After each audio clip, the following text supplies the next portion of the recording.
All right, everyone. Today we're going to be analyzing a game from our boy HeroMarine at the IEM Katowice 2023 round of 24 versus Maru. I think that was the round. Anyway, this game's crazy because HeroMarine goes for an insane two-base all-in mech timing that hits at like 6-ish minutes, and this game gets pretty wild. But we're just going to focus on the first 6 to 9 minutes. That's going to be the important part. Now, as a reminder, the notes, the replay, and the build order are all down below in the comment section or description, whichever. So feel free to check that out when you guys want to. And let's go ahead and let's just start watching the game. Oh, not on faster times 4. Because this is an in-depth analysis, right? We're actually like looking at everything. I will say the opening is very standard. Actually, so standard, in fact, that they are on the exact same time frame. But we're going to be watching our boy in red today. And this is a pretty wild game all around. I didn't watch this one live, but watching it later, watching the cast later, I was like, what the hell? This happened? So basically this two-base timing is also going to be a little bit crazy. It might not seem insane, but it's primarily just for TVT. So we are seeing the first gas go down after the barracks, and then immediately another second gas. So we're not opting for gas before racks or anything like that. We're getting barracks, gas, gas immediately, making sure we're always leaving at least 13 workers on our mineral patch until this is done. And then boom, we have 3 on here. And then we're also going to put 3 on this guy as well. We're just going to keep making one more SCV we can fit out before we have to build an orbital. And kinda. It's going to be a little bit delayed, but by a few seconds. A second, I guess. Then we're going to start our Reaper, and we're just going to make sure there's no funky business. And we immediately, as soon as this barracks is done, this SCV right here, he's a champ, man. He's building so many things. First, he's the first guy that we spawned out here. He built this supply depot. He built this barracks, and now he's building a second barracks. Now, mind you, HeroMarine doesn't scout. And honestly, I haven't tested this quite yet to see if you can get away with scouting or if you need every single SCV to hit the timing correctly. So keep that in mind. We can use this barracks to this Reaper to scout, but scouting in TVT with a Reaper could be potentially dangerous. So at exactly 100 gas, we drop our factory and we pull 2 off of our gas. So that's something. As soon as we hit that 100 gas, that's when we pull 2 guys off our gas and we make our factory. It's a big thing to look out for. Okay, our supply depot did finish. Now we should be starting our second base here soon. That should be our next big item. Well, besides the reactor on the tech lab. So this is actually interesting. Normally what people do is if they SCV scout, then they build the reactor on the tech lab. But if they don't SCV scout, they usually just make a second Reaper and then another Reaper. But this one he opts for go ahead and going into that reactor straight away, which is kind of greedy considering we have no vision anywhere on the map. But I like it. I like it. You know, sometimes greed pays off. Okay, so we're at 250 minerals. We're pulling our second guy down to start that second command center. And as soon as that second command center goes down, we're going to start putting more boys back on these gases.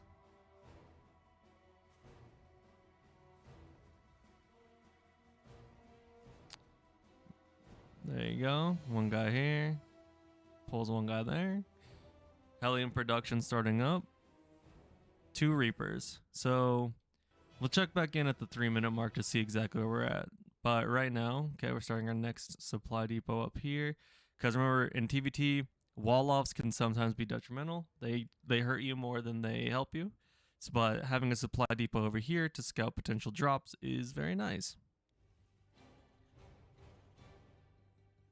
So just watching up here our mineral and supply count.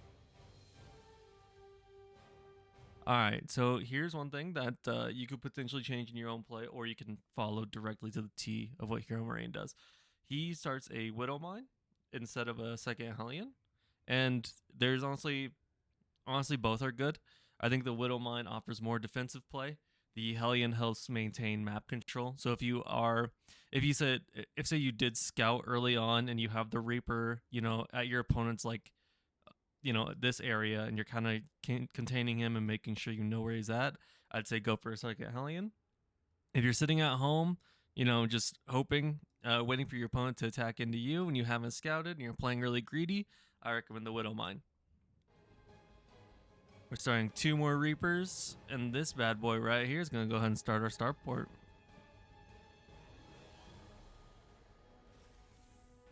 Make sure we mule. All right, it is at that 3-minute mark. Let's go ahead and check everything that we have. So we haven't been attacked yet. We haven't lost anything. We are at 1 Reaper, 1 Hellion, 2 more Reapers about to pop, a Widow Mine about to pop. We have Orbital, 2 gas, 3 supply depots, factory, starport on the way, barracks, 2nd command center about halfway done. So that's your 3-minute benchmark. When you're going through and watching your replays, if you are trying to attempt this build, stop it at the 3-minute mark, look at what you're missing, and try to improve. Don't do it mid-game. Don't try to do a count of everything you have mid-game. I mean, have a rough idea in your mind, but... Alright, so as soon as that Widow Mine finishes, we're going to go ahead and drop our tech lab, and then we're going to start producing Marines out of this barracks, just as like a buffer in case we get attacked, in case there's a tank drop, in case there's, tank 4 Marine drop, Hellion drop, Hellion run by, Reapers plus Hellions, things like that. We just want a couple extra units for safety. Now, what's interesting here is he gets his 3rd gas ASAP, because we are going into this heavy tank style, this heavy mech style. So we're going to go ahead and get our 3rd gas and potentially our 4th gas very soon. As soon as that starport finishes, we're starting a tech lab on it so we can start producing Ravens. This 4th gas should be going up any second now. There you go. So basically, as soon as this one's saturated with 3 workers, that's when we're going to start this 4th gas. And then, instead of a siege tank first, we're going to produce a Cyclone first. That helps us prevent drops. That helps us just play safer. We're going to go ahead, we're going to play from HeroMarine's point of view. Since we do... Alright, we got that Raven on the way. And what's interesting is HeroMarine is cutting a little bit of worker production. So you see he's only at 28 workers. Maru's at 31. So he has been cutting some SCVs. He just wanted to make sure that these gases were saturated. But he will start producing a little bit more. I don't think there's a hard cutoff line. I think it's whatever we can kind of afford right now with our supply. As long as stuff is building, we have enough supply and we have enough money for it. So he was saving his money for that next factory. So we drop a 2nd factory after the starport with Tech Lab is up, after we have this 4th gas saturated. And we see Maru pushing in the front now. So that's what the Widow Mine does. The Widow Mines kill something instantly, which is always very beneficial. We have our Cyclone up here protecting from drops. We have a few guys, and we're just going to come in and try to clean this up as soon as possible.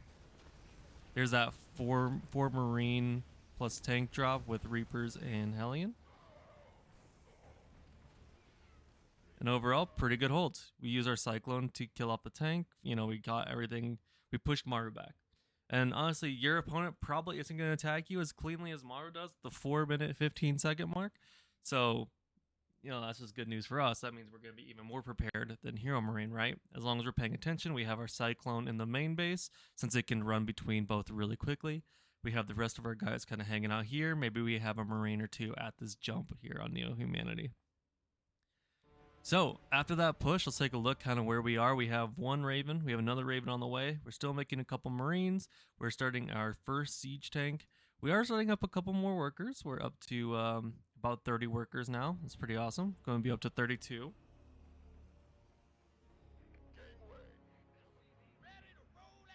All right. And this factory is just going to be making tanks from here on out. That's all we're going to be making is tanks. Marines are kind of our buffer. It's our greed buffer. They help us defend. but they're probably not going to be used in the final push, or they will be used in the final push, but they're not going to be the main component. So this is another big moment, is this 5-minute mark. Our second factory finishes, our second Raven is almost done. So watch HeroMarine, he's going to lift off the barracks, the starport, and the factory. He's going to move the starport to the reactor, the factory to the tech lab, and the barracks is just going to be on its own. I think we cleaned up another potential issue over here. The starport now is going into full Vikings. The factory is going into full tank production, so we're producing 2 at a time. And then whenever we can afford it, we're also going to throw in some Marines from this barracks.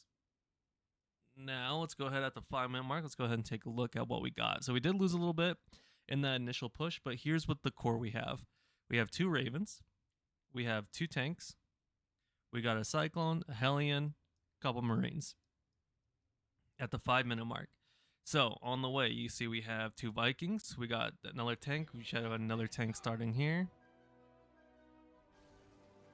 Another tank starting here. There you go. And we're not harassing with these Ravens. We have to make sure we maintain energy.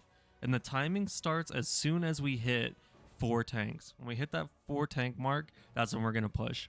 And then so far, HeroMarine has opted to stop making workers at around 32 SCVs until he knows until his push goes across the map, basically. So here's our push, right? We have, getting caught a little bit here, but pushing Maru back, making sure that he doesn't see exactly what's going on. All right, here's our push. 5 minutes, 50 seconds. We have 2 Ravens, 2 Vikings, Cyclone, Hellion, 4 siege tanks. And then we have 2 Vikings halfway done, another siege tank, and a couple Marines that are just kind of going to be the meat shield here to this whole meat burrito. This whole StarCraft burrito, I should say. They're the protein. No, I guess they're not. They're more like the guacamole on the burrito rather than the protein. I would say that the siege tanks are probably the protein in your Chipotle burrito. All right, so here's the important part of how we are actually maintaining this push. So we're not diving in like crazy. We're making sure that we have vision of what's going on up here. We're rallying across with our siege tanks. Everything's going to be kind of coming across with us. I mean, HeroMarines is probably F2ing and picking everything up as he's pushing out, which you can also do. Or you could set the rally points if you want to be a little bit safer. We have our Vikings here, making sure that they're just going to give us this this vision on the high ground. We're using a scan to double check his armies. And we're not going crazy. You know, we're just slowly pushing up. Just double checking. We catch one of his tanks on siege. That's awesome. If not, if he doesn't unsiege his tanks, we have 2 Ravens with a lot of energy. It costs 75, so we need like 150 for 2. So we have 2 interference matrix on this Raven, and we have 1 and almost a half on the other Raven. And then we also have air control, because at this point at 6:30, if we have 4 Vikings, which one of ours did die. If we have 6 Vikings. No, 4 Vikings still. All right, just kidding. If we have 4 Vikings with 2 more on the way, coming out, and more siege tanks on the way, we own the skies. We can do whatever we want. These Ravens, we can push into him easily. You see Maru's army. He has 3 Ravens, which could be pretty dangerous, but he only has 2 matrixes, and this one doesn't even have enough for a matrix. He has enough for an auto turret, but auto turrets aren't that good in TVT anymore. So we're just gonna go in, throw in our defense matrix, use our guacamole of our burrito Marines, and we're just gonna walk in and start sieging. Look at that, our 3 matrix versus Maru's 3 matrix. Once we know the matrices are on the tanks, we land these Vikings. We know we already have air control. We're gonna land these bad boys because Vikings, crazy enough, they actually shred Marines. They do 12 damage twice. Marines without combat shield only have 45 HP, so they almost kill them in 1 shot. We're going to go ahead and focus down these tanks because we want to have the tank numbers We're gonna go ahead and fly our Vikings back up, Top Gun style, and we are just gonna make sure we own that air superiority. Just because HeroMarine's crazy, he knows that there's no siege tanks able to shoot him from up here. He's gonna land his Vikings and start taking out other siege tanks, and just slowly push up all of his tanks, leapfrogging them forward to completely deny this base. And that's pretty much the attack timing. This game does go on for twice as long because Maru refuses to die, and you know what? I respect the hell out of that. But if we take a look at kind of what's going on right now, so we have HeroMarine. We're up 5 supply, which isn't crazy, but Maru has been doing a really good job of moving all of his SCVs and units to make sure that they don't die. Well, his non-army units, I should say. So if we actually check how much workers does he have, he has 48 workers to HeroMarine's 42. So he did start building more workers during his push, which is good. That way it makes it a little bit less all-in-y and more of just like very hard timing. It is pretty all-in though, because honestly, you're down quite a bit without this push.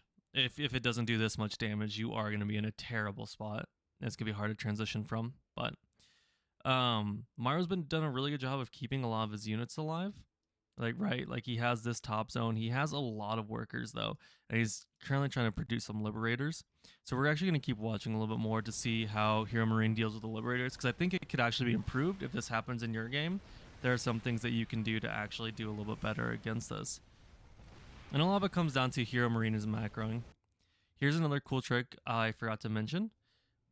HeroMarine also pulls a few SCVs to make sure he can repair his tanks. I didn't see this when it initially went out, but it's actually really smart, right? Because you don't have medevacs, like you don't have bio units that are going to be healed. So having SCVs repairing your tanks is actually going to be huge for you. So I really like that move a lot. That's probably why he actually started making more workers, now I think about it. Just so he could have the repairs.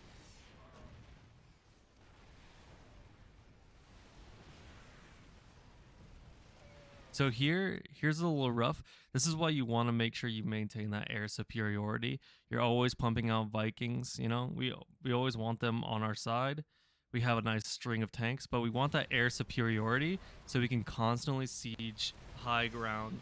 We don't get forced out by liberators, which is going to start here. The liberators are going to start sieging on our tanks.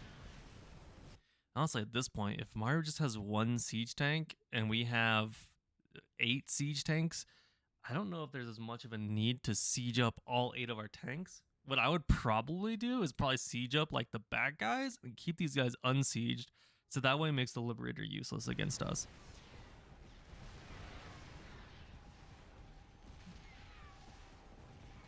So our Ravens did go down. Our air superiority is gone now, but I'm gonna keep it a stack for you guys. This game is over for Maru. He is supply capped. He does have a huge bank that he's just unable to spend because a lot of his production is currently under fire. He's trying to rebuild his production over here. He's got a couple bases that are completely indefensible from his location. It's just gonna be rough, especially if HeroMarine just throws up a 3rd CC and then just expands casually behind this. Like maybe he cuts a tank right now, throws up a 3rd CC, converts it from an all-in, and just make sure he gets back air superiority. Because right now, HeroMarine is sitting on 8 siege tanks on Maru's side of the base. Side of the map. Couple Vikings. I mean, yeah, Maru can eventually break this, especially if there's like an SCV pull, you know, things like that. If he can get some units up from these barracks, but it is a done and dusted game for Maru, and eventually he does tap out after he tries to do some sneaky plays by dropping HeroMarine's main base and, you know, just general stuff to worry about. And but yeah, this was a very interesting all in. It was a very interesting mech all in, because normally when you think mech, you think slow, or you think battle mech, like going like just maintaining map control but not really having insane kill pressure, or you think the slow turtley mech. But this is just an insane TVT mech timing that just, yeah. And it's funnily enough, this is the 3rd game of the match, or possibly the 2nd game.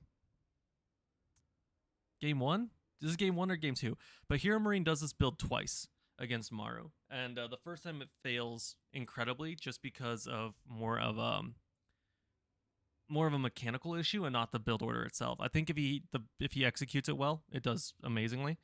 But that's why we're watching this version of the game where it does succeed. And let me know if you guys try this build. Let me know if you like it or not. Would you guys like to see a video of me using this build on ladder and just trying to like test it out in TBT, or maybe possibly against other matchups and just kind of refining the build and seeing how it works? That's all stuff that I'd be happy to do. So yeah, just let me know if you guys like this video, if you learned something. Again, notes, build order, replay, all in the description below or the comment section. Probably the comment section. Pinned top comment. Go ahead, like, subscribe, do all that good stuff, and I'll see you all next time. Thanks.